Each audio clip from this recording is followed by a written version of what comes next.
Hello, everyone, and welcome to Searching for the Question Live. My name is David Orban, and I am very happy to have all of you here. We are streaming live on Facebook, LinkedIn, YouTube, Twitch, Twitter, and can receive your questions and answer them as you address them to us about the subject of today's conversation.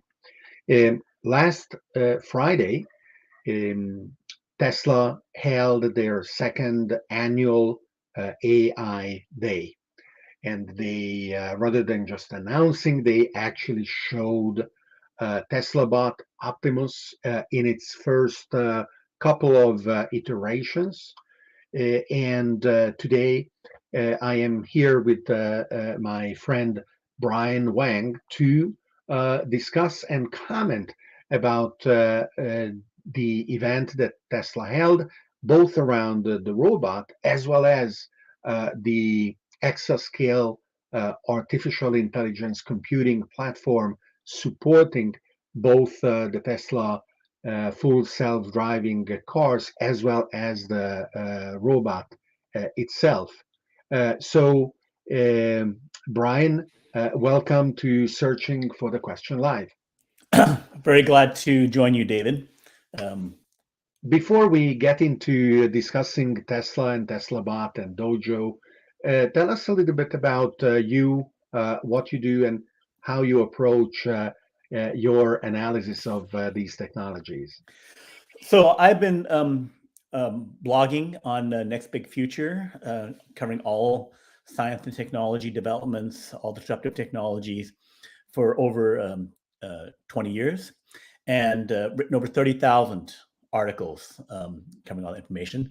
I also lectured at Singularity University on the nanotechnology track 4 times in a row. I did a coverage of the annual developments in nanotechnology, but I go in depth into nuclear fusion, quantum computers, space in great detail. I do some fundraising, I do some angel investing, and so I talk and meet with many technology companies and do in-depth analysis into all the developments in the future, in particular the stuff that's happening in the future with Tesla and SpaceX. And I always enjoyed our interactions at Singularity University and reading your articles on Next Big Future. I like how you connect the various threads of a complex information landscape, not only talking about technology, but also what are the economic implications or the geopolitical implications, how the economy and the world of human labor is going to change as a consequence. We have a couple of people saying hello, Chica and Eddie, who says he's excited to hear from you on artificial intelligence. So thank you, Chica and Eddie. Feel free to ask questions if anything is not clear about what we say. So, Brian, when did you start following Tesla, and why? Well, I was following Tesla for since they started making their electric vehicles, but I got more intense probably in 2018 when I became an investor in Tesla.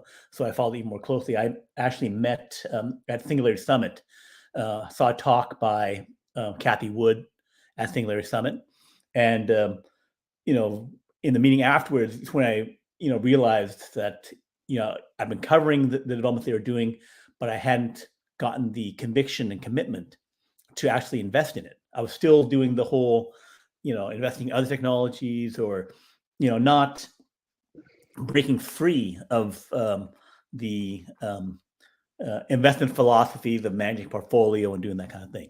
So then I got really deep into them, after I became a share owner. But I was still following them before that. I would say, okay, they're building the factories, doing Model 3, and I was tracking their scaling, but I got far deeper into them in 2018. A lot of people remain at the surface of what they see and what they read about Elon Musk, which is a very picturesque founder and leader of his companies. And then they are trapped in an extremely partial vision Mm-hmm. of what this superficial contact allows them to do. Mm-hmm. Um, did you find it hard to overcome eventually that negative first impression that a lot of people get uh, of these superficial components of Elon Musk's behavior, or for you it was easy to go to the substance and the principles of the companies and their missions? It was easy for me to go to the substance and mission of the companies, but I could see how um, intelligent people are respected, were locked into um, the FUD, the fear, uncertainty, doubt that is spread throughout the media. Some of it, I think, is coming from oil companies or competitors or other things. So there's a lot of confusion around that, and also there's a emotional negative reaction to um, billionaires, that somehow they feel that because of Elon's personality, that, oh, I don't like the personality, I'm gonna react negatively to all the things, and they can say, okay, you know, before 3 years ago, oh, he's not going to scale. 5 years before, he's not going to scale. 3 years ago, he's not going to make a profit. It's only profits because of the credits. Now he's got like 10 times more profit, but they don't like reassess. They don't say these things have happened, or all the things with SpaceX. If you just look at more objectively, it's like he's moved from success to success. XCOM, PayPal, um, SpaceX, Tesla, all of it is working, and at levels, if you objectively look at how slow things were moving in space development, or how those things are moving with electric cars, that he completely changed what we expect for the future based upon that. And the same thing now could happen with robotics, Mm-hmm. because admittedly, we all love our science fiction robots, and we are outraged that in 2022 we still not have them around plenty and helping us doing things, as Mm-hmm. Elon Musk says, dangerous, boring, or repetitive work. There's a lot that Yeah. humans shouldn't be doing. Uh, and the pace of robotics development has been extremely so. Yeah. Asimo was the first humanoid robot developed by Honda, Mm-hmm. and they kept Asimo for maybe 10 years Mm-hmm. unchanged, Right. doing the same flat footed, extremely slow steps, and with no intention of daring to go beyond. I think one of the most important lessons that it can be um, taken from previous experiences with Elon Musk's companies and initiatives is that going faster is possible, that iterating and learning from mistakes very, very rapidly is possible, including in extremely hard fields like developing a new rocket or a completely new concept of landing, um, launching a new car company, which hasn't happened in the United States for 70 years before Tesla, and now the case of developing a humanoid robot, which Tesla achieved over not more than probably 8, 9 months with this Mm-hmm. particular model, which is the model that they are now substituting with the new one. So why don't you spend a bit of time on this process and what the difference is between the the two models are? Maybe why are they important? So the first model that he brought out on Friday was the one that they built the fastest. They took a lot of off the shelf parts and components to build it, and they did it in about 6 months to get to a working version of it. And they had video recording showing that it was able to pick up objects like a watering can. It could view the environment because they ported over the full self-driving software. So the full self-driving software lets them do, you know, advanced driver assistance, and it can drive without intervention in many instances for 20 minutes and 60 minutes across the entire world. It's not geofenced like other places, other companies that are working on self-driving. And they're able to port that over from the car to the robot, so it can have that environmental awareness that they had with the bot. And Yeah, then many companies believed that they needed superhuman sensing in order to be able to drive the cars without a human driver. yeah. LiDAR is a good example of this, which has fantastic temporal resolution, 360 vision, is capable of seeing much farther at a much higher spatial resolution as well than the human eye. And Tesla took a completely different approach. They basically said, if human senses are able to drive a car, then a car that is endowed with the equivalent of human senses should be able to drive itself as well. Mhm. And for example, they did away with lidars. Mhm. So the approach with the humanoid robot is a little bit the same. Mhm. It doesn't need superhuman senses in order to um, um, make sense of the Mhm. world, in order Right. to interpret as it is here, what it Mhm. is seeing and what it should be doing. Right. And also, it's they're going at it, applying their mass production. They made over 3 million electric cars, and they're increasing that by 50% every year or more. And the robots weigh 30 times less than a Model Y. So if they were to make the same mass, same number of batteries, same number of metal, and something like that, they can make 30 times more robots than they could cars if they had the same number of factories. If they had equal car factories to equal robot factories, they could scale up to 90 million uh, robots once they equal the 3 million cars that they've already produced.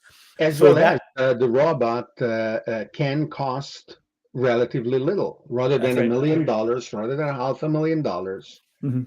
Uh, what Elon Musk said during the presentation, that it can cost as little as $20,000. Right. And if it lasted for 3 years, if it worked 8,000 hours a year, then it would be $1 an hour, which is groundbreaking in terms of less than the cost of farm labor in the developing world. So all the tasks that it could then substitute into would be huge. Which is, there's several aspects of that which are unique to Elon Musk style plans and approaches to things which are different. Yes, there's been Boston Dynamics and other companies working on humanoid bots, agile bots, and that kind of thing. But they've been around for 20, 30 years, and they do not get to the scale. Even the large industrial robot arms that go into factories, which have been revolutionized car manufacturing, there's only 3 million industrial robot arms after many, many decades. And of course, those robot arms that assemble and do things with cars cannot be taken out of that environment. They cannot go elsewhere. So Designing the robot for large volume manufacturing is the first. Mhm. The second is making sure that these are not specialized robots constrained to some vertical application without the ability of going beyond. And the third maybe is that they have a captive market for the first few thousand, maybe the first few tens of thousands of robots in their own factories, in the That's right. Tesla factories, where on one hand, they have already eliminated hundreds of traditional industrial robots by changing the manufacturing of the Tesla car with the single Casting, baby casting. casting approach, where in Model Y, both the front and the back of the car, instead of being assembled from hundreds of individual pieces, is literally stamped, cast in a single, 10, form, yeah. 30 millisecond process. Right. And so now they are going to eliminate the remainder, or the vast majority of the remainder of the traditional robots, by introducing the Teslabots, as well as those boring, repetitive, or dangerous tasks that are now done by humans. Right, and there's about 15,000 human employees at the Shanghai factory. And then you have similar numbers at Fremont, at Nevada, but fewer in Nevada, and then also at Austin and Berlin.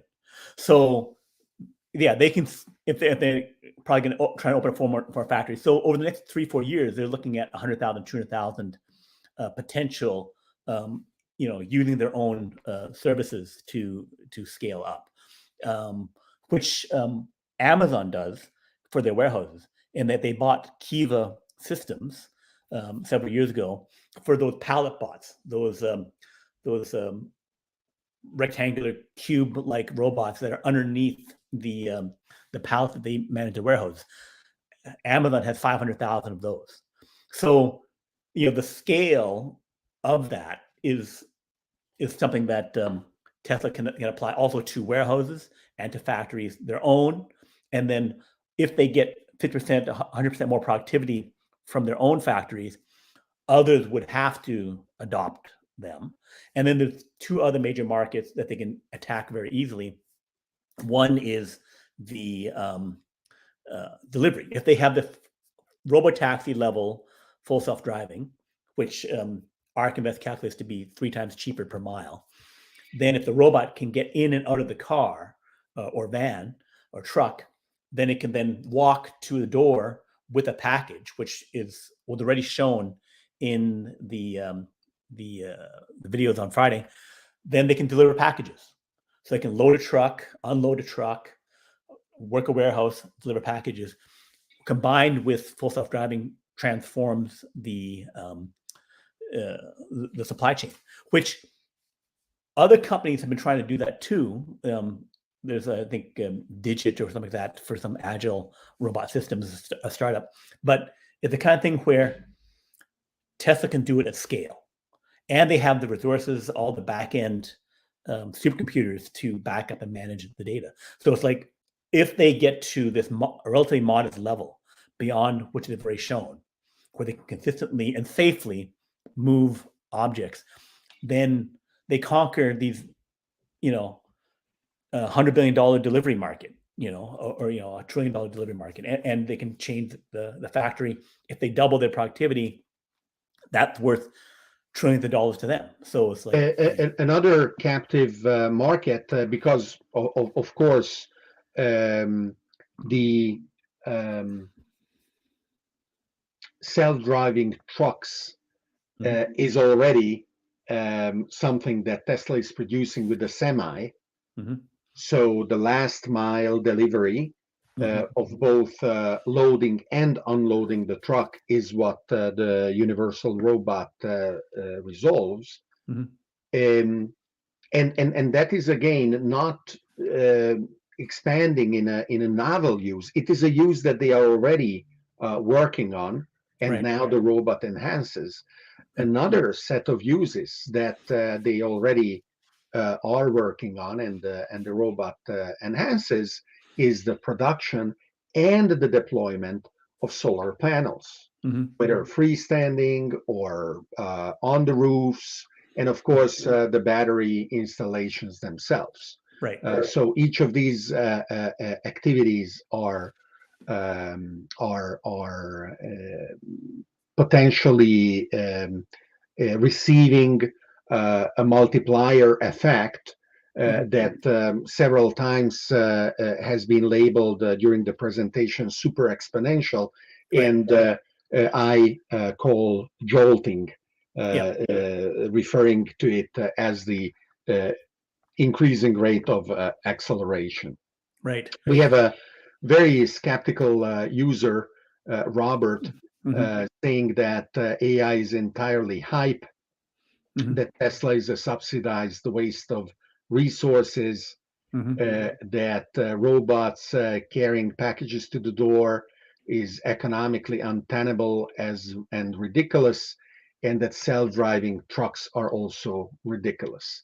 So, assuming that Robert has the patience and the discipline of actually going and verify what we may be saying, what are the best ways that he could actually change his mind if he wanted to? Talking about, well, let's start with the subsidies. Tesla received loans, as every car company, from the United States government during the last recession, when, except Ford and Tesla, every company went bankrupt. And Tesla returned the loan with interest in advance to the original deadline. Right. As far as the subsidies for purchasing battery electric cars, it is true the United States government decided that it wants to subsidize up to $7,500 the purchase of these cars. It is available to every battery electric vehicle maker, as long as they don't produce more than a given number, and this number has been recently revised and increased. And the reason the US government does this is because it wants battery electric vehicles to be adopted at a faster rate than otherwise it would be if these subsidies were not available. So, yes, in this sense, Tesla receives subsidies, and whether that is a wasted or resource or a good investment, well, it depends on other factors that are not specific to Tesla itself, but the whole shift to battery electric vehicles. Now, let's keep talking about the robot and the implications of the robot, and then we may shift to AI and address Robert's claim that AI is entirely hype. You created and shared on your Twitter account at Next Big Future a calculation of what the robot could mean if certain things were true. So this is the first chart you made, comparing over time from 100 years ago to 100 years from now, the population of humans and bots, and the total population. Can you describe what this chart is, and what are the implications? So basically, it just shows that, going back 100 years, we had, in the range of 100 some million people, 400, sorry, but billion people, but 100 million people in the workforce, because people were working in agriculture. So 89% of people were farming. So I was looking at the non-farm workforce as it grew initially, right? So if you have a billion people and 9% of them are on the farm, then you only have like 100 million people that would be working in other industries. But then as you shift over to where only half of the people are farming, then you've increased, one, your population doubles, and then two, your percent of people doing non-farming increases as you grow these other industries. So there was a flood of people into non-farm work as we got off the farms and the population increased. Then population increases again, and we bring in China and Asia into the development of the world. So we have probably about 4 billion people, and then 2 billion people start contributing to the economy because they are getting off the farms, they're doing other work. That's the rise of China over several decades. And so now we're at about 3.3 billion people in the global workforce, and only a tiny fraction of that is agriculture. That's when you get to the scaling of Teslabot. Most people accept the fact that we are shifting over to 100% electric cars. They're going to completely replace the combustion vehicle. Perhaps people like Robert wouldn't believe that, but I think that's clearly the case. If you look at S-curves of adoption, it is clearly happening. We're at over 20-30% EV adoption in China. It's going to happen in many places in Europe, by law, you will be prohibited from selling, and as a consequence from buying, an internal combustion engine car between 2030 and 2040, depending on the country. Right. So it is now in those countries a self-fulfilling prophecy. Right. And I expect that all other countries will follow. California, the state of California in the United States, made the same decision a few weeks ago. Right. And so then here's the difference with the Teslabot is if you have the scale of Tesla manufacturing, which has made over 3 million cars and will make another, 500,000 in the fourth quarter, they're rapidly scaling up the number of vehicles they produce. But those vehicles, a Model Y, is 30 times the weight of a Teslabot. So if you were to converge towards your cost being comparable to the weight of the components, because you continue to work on mass producing the parts, whatever the cost of software is, the cost of the hardware is what the cost will be to Tesla. Then, because the software you be able to distribute and whatever you charge, you can charge it with more margin. Then, if you could make 100 million cars per year, which is the global consumption of cars, then you have the manufacturing capacity, if you were to equal that with the bots, of 3 billion. 3 billion bots, humanoid bots, is equal to the entire global workforce today. So then, if that takes to 2040, then you're looking at, doubling the workforce and then adding the equivalent to that workforce every year with the humanoid bots that you're adding to the global economy. So that's where, Yeah, and this is also what you are analyzing on this other chart, where the hours worked by the total number of those bots at a given cost per bot mean that the price per hour of the bot working is going down to less than $10, then less than $1, right, and literally exploding rather than just expanding the ability of the economy to deliver useful output. That's right. And I think an interesting additional consideration, if we believe that these bots are going to not only build cars, but also going to accelerate the production and deployment of solar cells and batteries, is that together with this increasing economic output, we will also increase the amount of energy per capita available to each of us in the world. The ceiling of available solar energy is thousands of times higher than what we use now.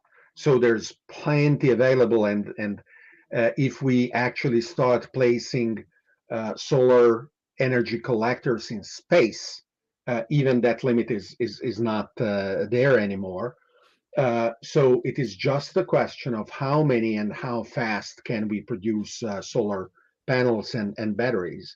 So an interesting question becomes, what are useful ways that we can deploy that additional sustainable, non-polluting energy? And an example, of course, is environmental restoration, cleaning up all the mess we created, um, desalinizing water where there is not enough, building dams where there is too much, cleaning up Superfund poisonous sites, bringing heavy industries, polluting industries, either into space or underground. Once again, with the boring company, and so many other things that we can do as long as we have abundant, clean energy available, as the Teslabot deployment could increase. Yeah, and the thing is that the Teslabot can, because it's humanoid and not overpowering, there's an inherent safety to it because the forces involved are at or below the average human. So that means it can, the safety concerns, safety will still be a factor, but it's something that's easier to incorporate because the envelope is within what we can do. So it's something where the frictions for adoption are a lot less. But yeah, if you were to have unlimited clean energy, it's the kind of thing where it makes everything exponential because we talked about getting to 3 billion bots equaling humans, then going beyond that. Then, as they're working in the factories, they can help the factory make the factory. So everything becomes exponential. They can make the SpaceX rockets faster. So Elon wants to get to 1,000 Starship, super heavy Starship rockets, which one could launch in November to orbit. They can then, he wants to send thousands to Mars. That would be basically a D-Day invasion of Mars with 100,000 tons of material. So then that is enough to bring actually gigafactories with tens of thousands of bots to Mars. So then they can do mining and development. Then they can just start spreading 1 factory, 2 factories, 4 factories, 8 on Mars, on the moon, and colonize the solar system. So, yes, it's something where the power of this exponential thing, once you hit critical breakpoints, having something in the millions, which enhances factory work, 11 million factory workers in the United States, something where you're replacing human labor, something where they can make another factory from it, getting more and more autonomous in terms of the replication. So go ahead. So let's shift and talk about AI, because the Tesla live stream last Friday, the other topic of the day was artificial intelligence, in particular the back-end infrastructure that Tesla is building for both the cars and the bots to be able and interpret the world with human level senses, no extra exotic inputs needed, just kind of the human eyes we have, and how the software architecture and the hardware architecture go hand in hand in order to be able not only to accumulate but also to interpret efficiently the data they have available. So, what were your takeaways of their approach and how they are going about this challenge? So the fact that they're scaling up um, the Tesla Dojo, the training system, with the tiles. So they're designing it, and revealed it last year, but they're following through. They're building it with scalability in mind, where they're making one tile per day a few months ago, and they're going even faster so that they can have their full exapod with 10 racks and I think 60 tiles per rack. So then they'll be able to mass produce that. When they hit their target of 7 exapods, that will put them on par with Google, which had in 2022, early 2022, announced that they had 9 exaflops of AI cloud computing. And Google's in third place in cloud computing behind Amazon and Microsoft, but they're roughly on par, not that far behind, about 1/3 of the level. So when Tesla gets to that scale, then there will be among the top 4 or 5 cloud computing companies, and even the 4th or 5th place company there makes tens of billions of dollars from that, and they'll be able to sell that to other companies to speed up the training aspect of it. That's right, because what they mentioned as one of the main goals is to be able to train and deploy increasingly sophisticated um, artificial neural networks, um, rather than an upgrade per month. They want to be able to test and deploy a new network each day. Right. So a 30-fold increase in the speed of training. And for those who are not familiar with what these networks are capable of doing, they actually showed very good examples of how from the videos that the cars cameras are capturing, the systems are actually able to decide what is going on in extremely complex environments, and to illustrate, if not to demonstrate, that today AI went way beyond the hype stage.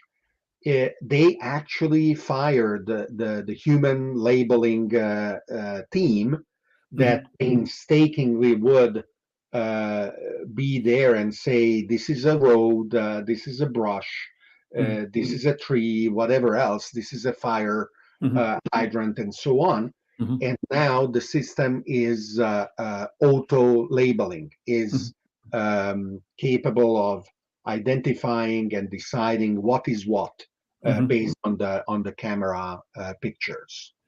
Right. Yeah. So they have 160,000 cars using their full self-driving beta system, which will probably get out of beta in the next couple of months. I think the fact that it's in beta, is only more of a legal accounting situation, because it's being used every day by 160,000 people. Autopilot and enhanced autopilot is being used by about over 1 million people, and they're getting benefit from that. So it's something where it's superior to any other driver assist system that's deployed on a mass scale. So, and people pay extra for that. People pay extra for um, lane warnings and other kind of driver assistance. And it is proven, with third-party UK data, government data, that Tesla cars are safer just with their driver assist stuff. So they're having things that are at the low level and very advanced driver assistance, making cars safer. And then they have the autopilot helping to drive and to park and do things. And then you have the full self-driving, which is being released. So they have several layers of the product, which are providing value to people. So AI is not hype because it's superior to driver assistance. And also other companies use AI and generate revenue from them for things like in every area, for robotics, driving. They have other competitors in the AI. So not just Tesla who's doing it. People are getting benefit of that. AI helps solve the protein folding problem in medicine and science and that kind of thing. So there's a broad areas where this being helped. Going back to the training aspect of things, it is something which is I worked in computers and IT for a career. It's like compiling and being able to generate new code. That if you have all those delays where it takes you weeks to do something, the cycle of iteration of going through another upgrade is vastly slower to development. So when you bring it down from a month to weeks to multiple times per day, you rapidly increase the productivity and rate of improvement of that. And so other AI companies will want that. If Tesla has that at scale, again, something that other people will want to tap into, and they use it themselves to, instead of making 2 changes a week, 5 changes a month, something like that, they go to 10 changes every day, 100 changes every day, and constantly getting faster and faster to remove that limitation to the rate of improvement. And it is very interesting that people like you and me, who are very eager to understand not only what is happening today, but what will happen tomorrow, are able to find reliable sources of verifiable information of astonishing claims, like, for example, a car that is able to drive itself, which is a reality today with Tesla.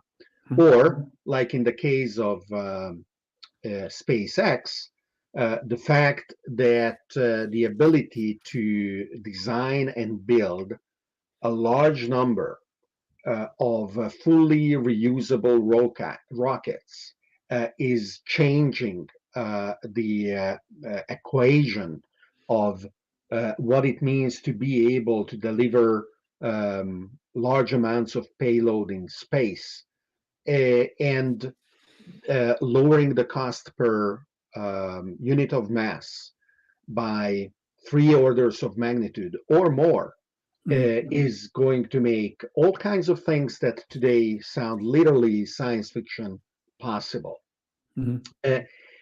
And the people who don't have the natural curiosity or the persistence of eliminating false information and misleading sources don't arrive to the same conclusions. Yeah, so I think it's also at this point, when you look at what's actually been done, if you look at the space shuttle relative to the Falcon 9 rocket, the Falcon 9 has launched like 170 times. They've landed 130 times. Other companies have not landed the rocket. When you land that first stage, you're saving 70% of the rocket engines. You're reusing one, because they also get back the fairing covers, the payload covers. You're saving 80% of the rocket, which is far more reuse than the space shuttle had. So if you just look at it in terms of those kinds of clear, and they did that, and they launched 50 times, 60 times this year, about 3 times more than anyone else does, right? Even more than the country of China, right? Even in terms of payload mass, that they've doubled everyone else in terms of like what they're putting up there. In terms of the number of satellites they have up there, over 3,000 Starlinks, which is again 60% of 70% of all satellites currently in orbit. So it's just in terms of like the raw numbers are there to look at, and also the fact that they're going to probably triple the number of Starlink satellites by the end of next year just by going to 100 Falcon 9 launches. And in June, they launched almost over once every 3 days for 6 launches in a row. So the pace with which they're actually changing things there is something that is, clearly world changing. It's like they start ignoring and they launched again, succeeded again. They're putting blinders on to that aspect, or the fact that they have almost 70%, still about 70% of the U.S.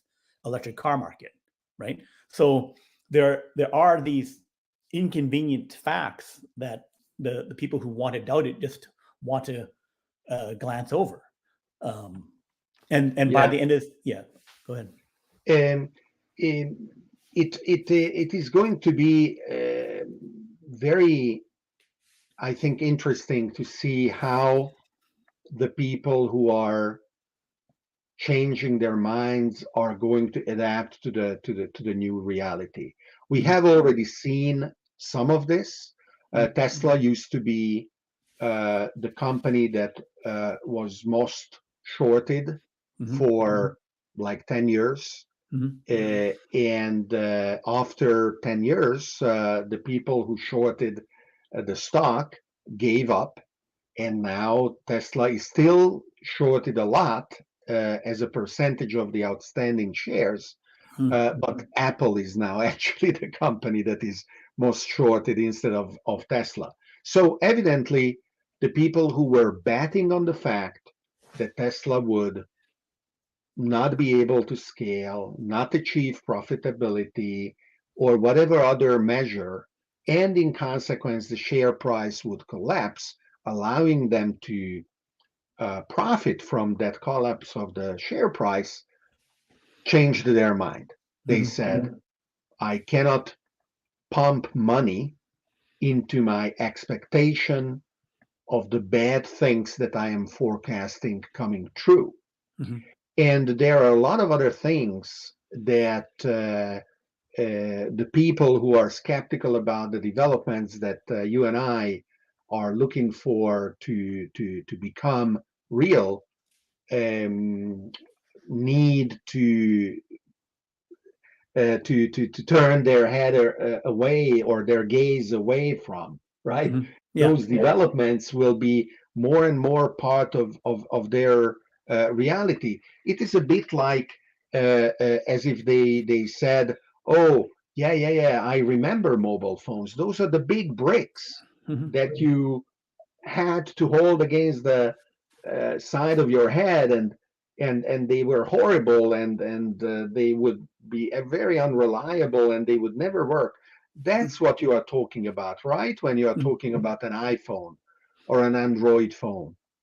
And no, evidently that is not what we are talking about. So whether electric cars or self-driving cars or rockets that land and then take off again, the opportunity is here to recognize a reality that is more and more in the daily lives of people. Yeah, and it's also something where people think, well, if they only get stuck in time, like, oh, the internet crash, .com crash of 2000, 2001, but then now 20 years later, Amazon's $1.5 trillion.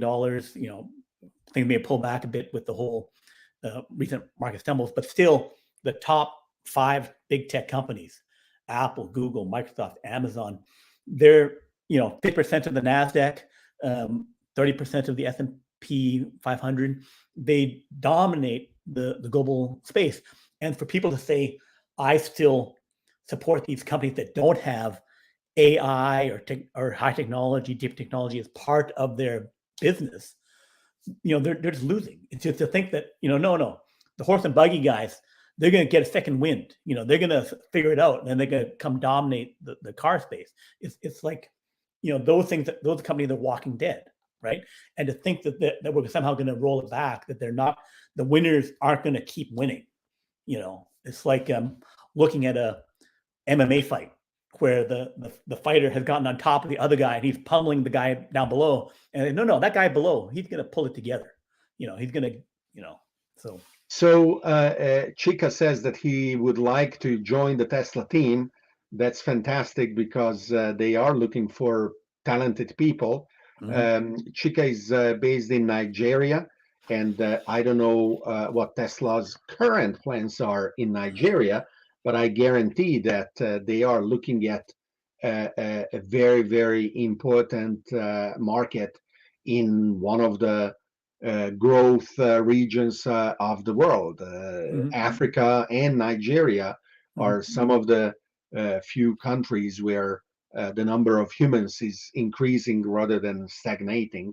So I invite Chica to go to tesla.com/jobs and see whether in his geographic area there is already something available, and keep his eye on that so that his desire to join Tesla can become true. The other thing is that there's all kinds of opportunities coming from using the latest technologies. There's people who are renting out Tesla vehicles through Turo.com, $700 per day, able to pay stuff off. There's people who take Starlink, and if you were in Africa, you could deliver internet services out to other people. I think there'll be opportunity for people who get the first adoption of the Teslabot to work on developing apps and training for that. When that opportunity arises, I think it'll be a huge opportunity. Because you think of it, it will be, if you have a walking C3PO companion that goes where you go, can go into your car, and has 2.3 kilowatts hours of batteries, that would have, and it would have Wi-Fi and communications. It's basically, 1,000 times a cell phone in terms of compute, in terms of batteries. And I think the opportunities to develop that as the super cell phone, there'll be huge opportunities with that. And as a consequence, we can be looking forward to a potential app store where you are programming certain types of behaviors and services around the Tesla bot, except that if the Tesla promise of having something to be able to contribute to the development of artificial general intelligence is true, you will not be programming the Tesla bot with traditional code. You will be programming the Tesla bot just by talking to it. You will be able to sit down with your, I don't know, 2 or 3 Tesla bots and say, okay, guys, let's brainstorm what is a useful service that we can set up in this area. Right. After the couple of weeks that we spent together walking around in the neighborhood with everyone greeting us and everyone wanting to touch you, what is it that you observed that you believe can be an important contribution to the community that can be profitable for us to put together? That will be an interesting conversation. And I am looking forward to have a Tesla bot guest, maybe already next year, when after AI Day 2023, Brian, David, and Tesla bot, whatever it will ask us to call, whether Optimus or whatever else, we are going to discuss the implications of its existence. But in the meantime, Brian, thank you very much. This was a lot of fun. I hope our viewers appreciated it as well. And keep up the good work with Next Big Future and your analysis of technologies and how they are changing the world. Thank you very much, David. Glad to be here. Thank you, everyone, for joining Searching for the Question live today. And if you liked what you saw, you are welcome to support the show on Patreon at patreon.com/David Orban, as well as you can follow me on all the various platforms. And I am looking forward to seeing you at the next episode of the show. Bye bye.